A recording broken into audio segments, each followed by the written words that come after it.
안녕하세요. 스몰토크 TV입니다. 스몰토크 TV는 말 그대로 스몰토크, 소소한 이야기를 하는 채널입니다. 그간 골대녀에 상당히 많이 집중을 해서 말씀을 드렸는데요. 그것 말고도 사이사이 간간히 여러분들과 소소하게 말할 수 있는, 대화할 수 있는 토크거리를 여러분들과 함께 나누고자 합니다. 오늘의 토크거리는 뭐냐면, 서울은 언제부터 서울로 불렸을까? 라는 겁니다. 요거 알면 외국인이든 혹은 술자리든 누구든 친구들한테서든 지적으로 보이는 척, 그러나 나는 지적이 아니야, 그러나 난 이런 것도 알고 있어 라는 것을 써먹을 수 있게끔 한번 영상을 만들어 봤습니다. 그럼 또 우리가 일단 명칭유래부터 봐야 되겠죠. 명칭유래 보면 삼국사기 삼국유사의 신라 혁거세 왕에 대한 내용을 보면, 나라를 세우고 나라 이름을 국호를 설아벌, 서벌, 사라, 사로라고 하였다. 비슷하죠? 서울. 응? 비슷하죠? 이름이. 이렇게 국호를 했고, 이후에 이 국호가 도읍, 수도의 명칭으로 바뀌게 되었다라는 것 같다 우리가 알 수 있습니다. 예, 혁거세는 어떤 분이시냐? 기원전 분이세요. 기원전 분이시니까 아주 오래됐다 라는 것 같다 우리가 알 수 있습니다. 그러니까 진짜 오래됐다 라는 것 같다 생각을 하시면 됩니다. 2000년이 넘었다.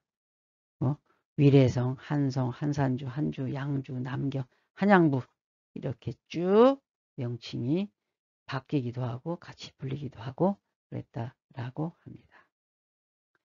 그러면 우리 역사서에는 어떻게 기록이 되어 있을까? 조선왕조실록에는 어떻게 기록이 되어 있을까? 가장 먼저 나오는 게 태조, 이성계 태조죠. 그러니까 아주 건국, 일권 여기에 나옵니다. 공민왕이 남쪽으로 피신하고 저기 서울을 점령하다. 여기 이제 이거는 현재 우리말로 해석을 한 거고요. 원문에는 경성이라고 이렇게 표기가 되어 있습니다. 네, 대한양, 경도 등으로 불리었다고도 합니다. 그러면 외국에서는 어떻게 표기가 됐을까? 이것도 중요하죠. 우리만끼리 있는 게 아니라 외국에서는 어떻게 표기가 되어 있을까?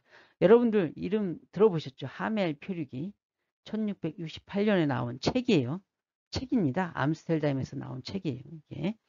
그러면 하멜 표류기. 이 표류기는 우리가 아주 순화해서 만든 제목이고요. 원문은 네덜란드어로는 이렇게 되어 있다고 합니다. 제가 발음은 네덜란드어는 모르니까 발음할 수는 없고요. 이거를 온전히 완역을 하면 이거 그냥 딸랑 표류했다라는 것만 알 수 있는데, 원문을 하게 되면 스페르베르호의 불운한 항해일지라고 합니다. 제 생각이 불운한이라는 뜻일까라는 생각이 듭니다. 그만큼 엄청나게 불운했다라는 걸 갖다 알 수가 있습니다. 표류한 게 아니라 고생 엄청 했다라는 것 갖다 우리가 알 수가 있어요.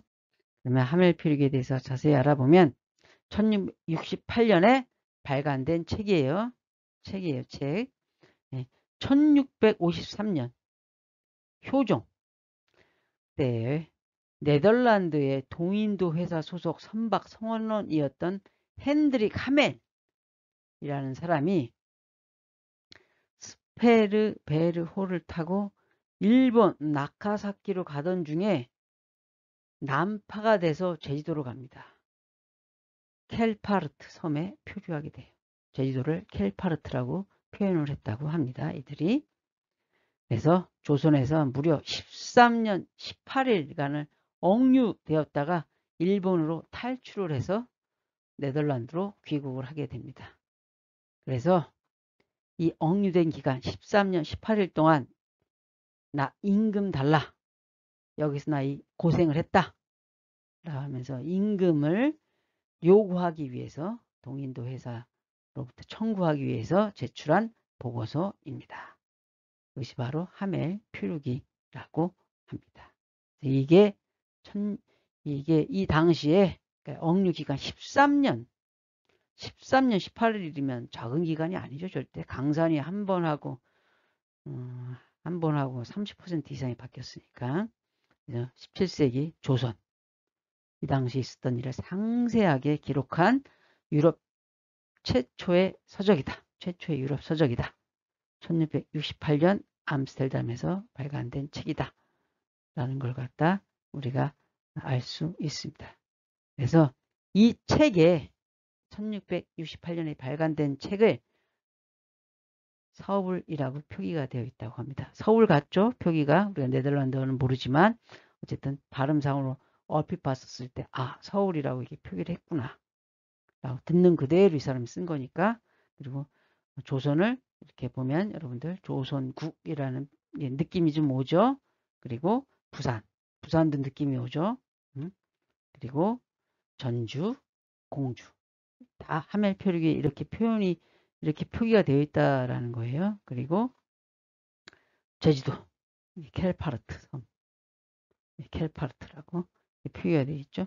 제주도를 왜 켈파르트라고 이렇게 표기를 했었을까? 어쨌든 그것까지는 모르고 서울은 1668년에 나온 책에 1653년에 외국인의 귀에 듣기에도 서울이라고 표현을 했다. 이 사람도 이런 식으로 표기를 했다라는 것 다 우리가 확인을 할 수 있습니다. 유럽 최초의 서적에서 한국을 기록한 유럽 최초의 서적에서 이렇게 기록이 되어 있다는 것 다 우리가 알 수 있습니다.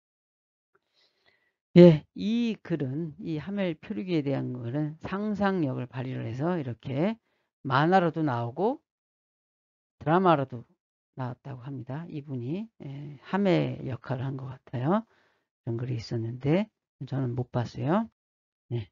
그리고 제주도 가면 이 하멜을 기념하기 위한 하멜 기념비도 있고 여기 멀리서 본 하멜 기념비예요.